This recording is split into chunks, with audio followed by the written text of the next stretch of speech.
На кнопочку нажал? Да. Молодец. Good morning, ladies and gentlemen. So welcome to our studio, whoever's the first time, and everybody else is welcome as well. We're gonna be doing today practice for the diaphragm. But I promised not to give any theory, but I still feel that I have to. What is diaphragm? I remember when we were, me and Anya, Anna, Anya, we were thinking for a few months, almost a year, to run the workshops on diaphragm. But as soon as we started to dig, we found out that it's such a big topic. Because in the regular world, even in the medical world, diaphragm is talked about only as about organ of breathing. But it's much more. It's not organ, it's actually a muscle that is located right in the middle of human body. Oh, Anya's already stuck hard in here. So it is attached in front to this little thing. I'm not going to be naming anatomy words because they usually scare everybody. And it goes through the rib cage. At the back, it is attached to 3 vertebrae, really to our spine. And it goes up and down, up and down, up and down. So when we inhale, it goes down, and air is drawn by itself to the lungs. Lungs are, everybody thinks that they're kind of cushy organs. No, they're like this rug. They're like this rug, literally. If you dissect human's body, you're not going to find lungs very easily because they're going to be like a piece of rug without air. So it's air that fills them up and makes them look like an organ. So how does it happen? Let me show you. It's a beautiful work.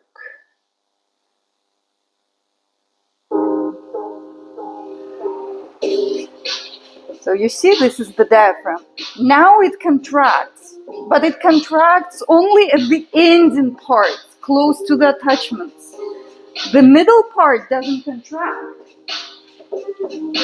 because it's a tendon. So you see, only these parts contract.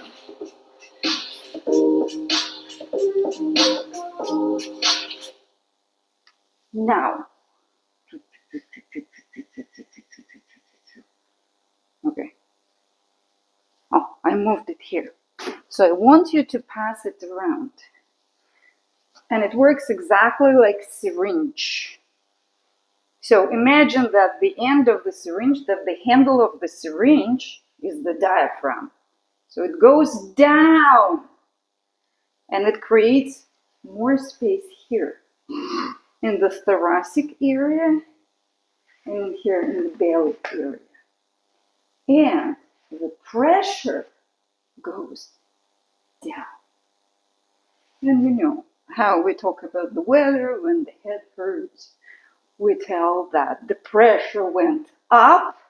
This is why we have a headache, right? Squishing headache. Or the pressure went down and we have a headache that makes kind of pressures from the inside out. So it's a difference between pressure. So what happens if the pressure inside is less than the outside? The air, the gas simply goes in. How you guys can experience it? You're going to put the finger on top of the tip and you try to go down. So the skin of your finger will get stuck here. It's going to be glued by the pressure. So I'll pass it around so you'll realize. And many people argue, when inhale or exhale happen? Does it happen? Does the inhalation, okay, tell me, does the inhalation happen when the diaphragm muscle contracts? No, Uh-uh. When it relaxes, it snaps back and we exhale. Have you heard of the expression of last breath? Life leaves the body with the last breath. So we still can do inhalation. The last contraction of the muscle, we inhale. And then everything relaxes. Air comes out, person's dead. We're alive while we're breathing. Human body is alive while we're breathing. on exhale. The life goes out on exhale, not on The last inhalation, this is the last action of the diaphragm. This is the last action of taking air in. The air comes out by itself. So now we're gonna go to the singers. So usually, and in the beginning of yoga practice, many people think that they need to train exhalation, which is not true. Later on in yoga, there are pranayamas that study inhalations. So, and for the singer, it's extremely important to have healthy diaphragm. This is why they study it like nobody else does. Well, except yogis. They know everything about diaphragm. Also, some of yogis said that the only people who know more about diaphragm is Russians. They meant two people, Dr. Buteyko and Alexandra Strelnikova. So these two people used diaphragm a bit differently, especially Strelnikova. Her exercises are called paradoxal because they're the only exercises that train inhalation, that really train diaphragm. So, oh, I forgot to pass this around. Here, just practice. So, we're gonna go further. Oh, no, not you. Not you guys. Not you. You're done. We're going more. With the diaphragm, what can we fix? There is neck pain, gallbladder stones, heartburn, respiratory disorders, some heart conditions, hip-related issues, postural-related issues, digestive tract issues, balancing, blah, blah, blah, blah. Lots of stuff. We're gonna begin with the heartburn. Heartburn. Because I'm wearing this suit, right? I think this is the stomach. No, the stomach is right under the diaphragm. My diaphragm is a bit too high up. Hold on. Yeah, these are the lungs, right? They do look like organs. They do look like organs because what did I do? Did I inhale or did I exhale? what? But they look this way. Inhale. Inhale, right. This is the most important. I inhale. This is why they look like organs. Behind them, there is a heart, right? Right underneath, I have my diaphragm. That moves when it goes down. When I inhale, it moves all of these organs down. But it also moves heart down. It also moves lungs down. How? Now we go into fascia. Yeah, Peter, give me your heart. Okay, this is my assistant. His name is Peter. What is fascia? This is why I have this wrapping stuff here. Every single organ, every single bone is wrapped into fascia. Fascia is connective tissue. So, see, every single bone wrapped. Oh, can you turn it off? I was supposed to let Rex out. Heart is wrapped into fascia. Lungs. Each lung is wrapped into fascia. And we have, obviously, diaphragm is also wrapped into fascia. Did anybody cut chicken? Yeah. In there you see that meat, when you try to separate skin from the meat, you're gonna see this, but it looks more white, right? You're gonna see it being kind of stretched, right? And then you can separate it. And if you try to run your fingers through it, fingers sometimes get stuck. This is fascia. So fascia doesn't only wrap the organs, it also has its own, Thomas Myers calls it trains. I'll call it trains as well, okay? So they go from one part of the body to another part of the body. Our diaphragm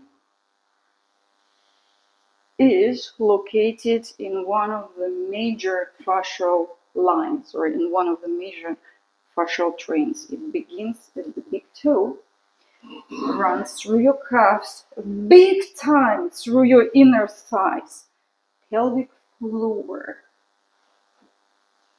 diaphragm, heart, lungs, and it ends at the tip of your tongue.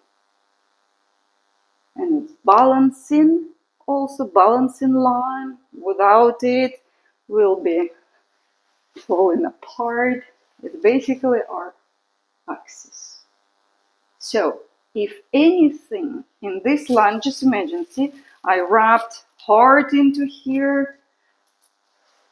I wrapped, so on this line, heart is somewhere in between, right? So the legs are here. Let's say, come here. We'll try to do it together. So heart is here. Can you pull it down? Yeah. So, and here is the tip of the, somehow, hold it. So if something's wrong, let's say with one of your hips, right? Something's wrong, gonna be with your diaphragm and with your heart. Heart's gonna get kind of tilted, lungs gonna get tilted, so the body's not gonna be working properly. Okay. So fascial role is understood, right? So now, and I just want to show you this type of fascia.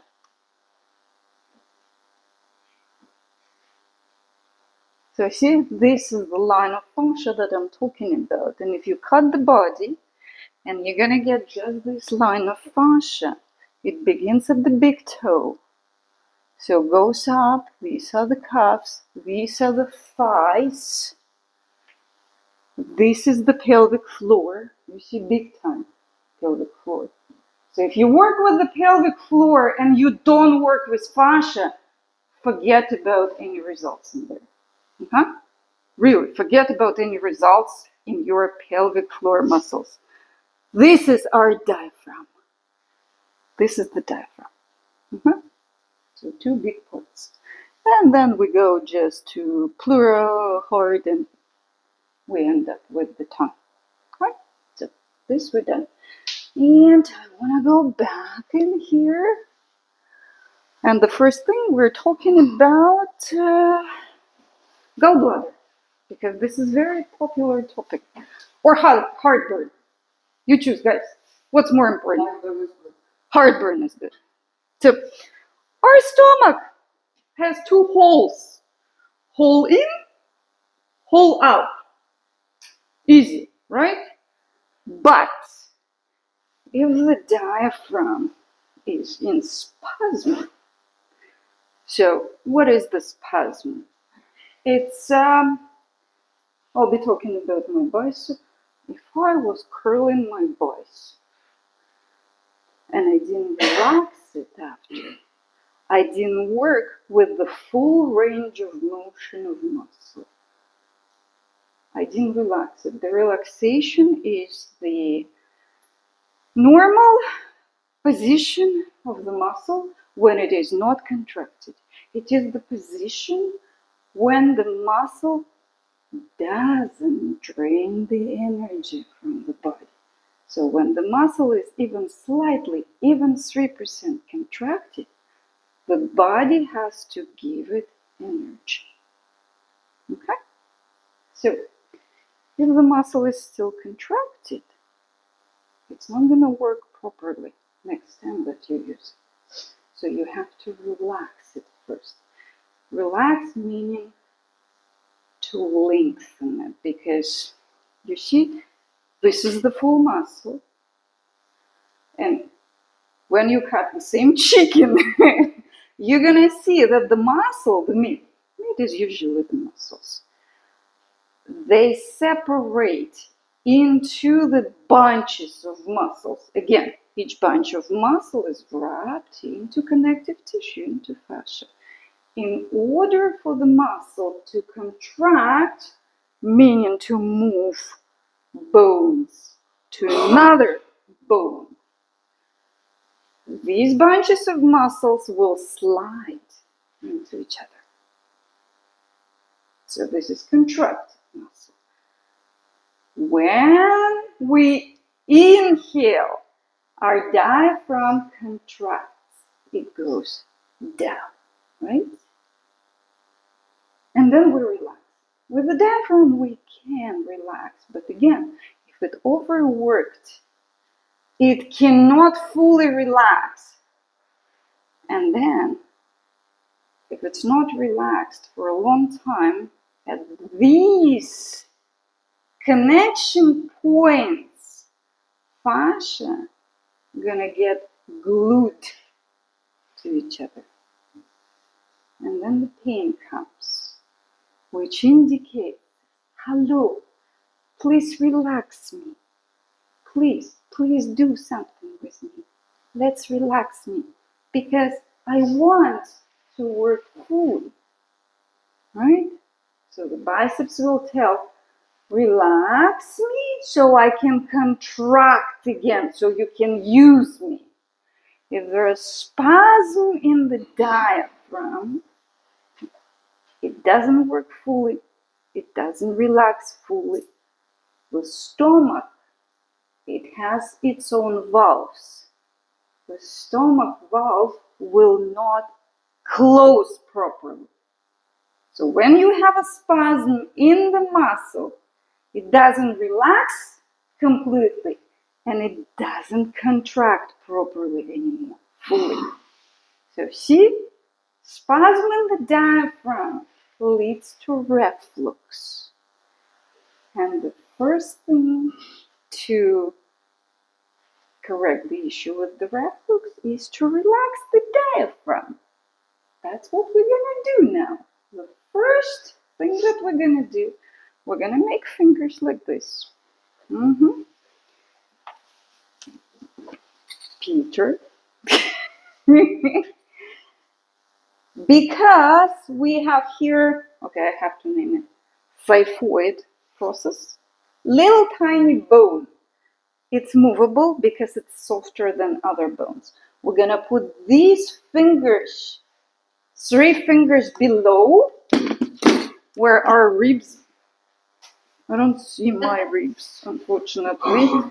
Okay, so think the diaphragm is here. I'm not putting right under the point where my ribs meet.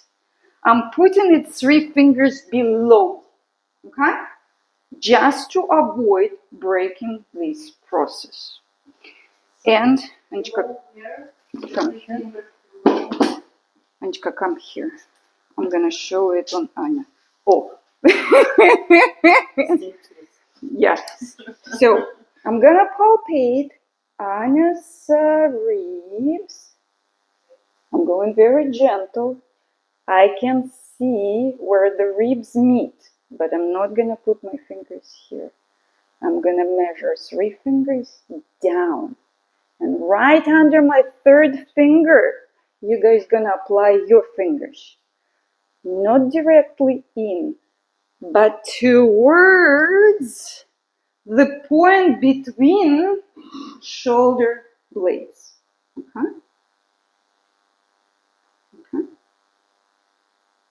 Yeah. Now, Anya's gonna do it by herself. Let's see. Anya's a pro. She's doing it by herself. She's very good with this. Believe me, she's very good with this. But when we're also very good, we know how to avoid pain. And we start baking. So, what we're gonna do for this, we're gonna sit and place our elbows down to the floor. Somehow. Or even kinda lie down. Try. You can sit this way, you can sit this way, many different ways. You can come to the wall to do this. So see, there are many different ways to do this. Anya, be my wall, please. Sure. Turn your back. So see, Anya's my wall. I'm placing my wrists to the wall and I'm pressing here. If it doesn't hurt yet, what you're gonna do, you're gonna get air into your lungs through your chest first. And I believe it's gonna hurt. Where it should hurt. At the application of your fingertips.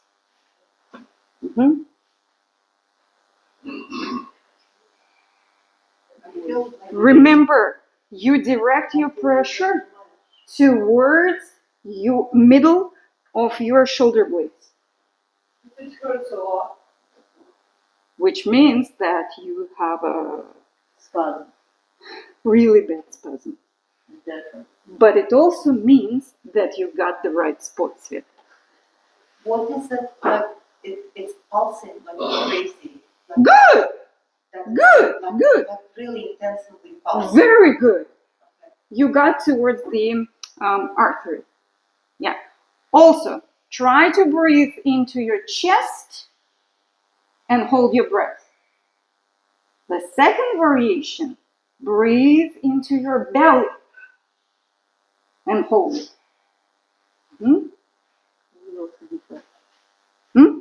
Yeah, you're gonna see the difference. You're gonna see the difference. And then you're gonna be working with the breath that hurts you more. Because for some people it's chest breathing, for some people it's belly breathing. And again, remember, only belly breath involves diaphragm work. When you do chest breathing, it's only your intercostal muscles. This is it. This is it. Diaphragm doesn't work with the chest type of breathing. Need help? Yeah. We're gonna walk around now, and we're gonna help you guys to feel it. Okay? Let's walk around. Так, сейчас я пока выключу.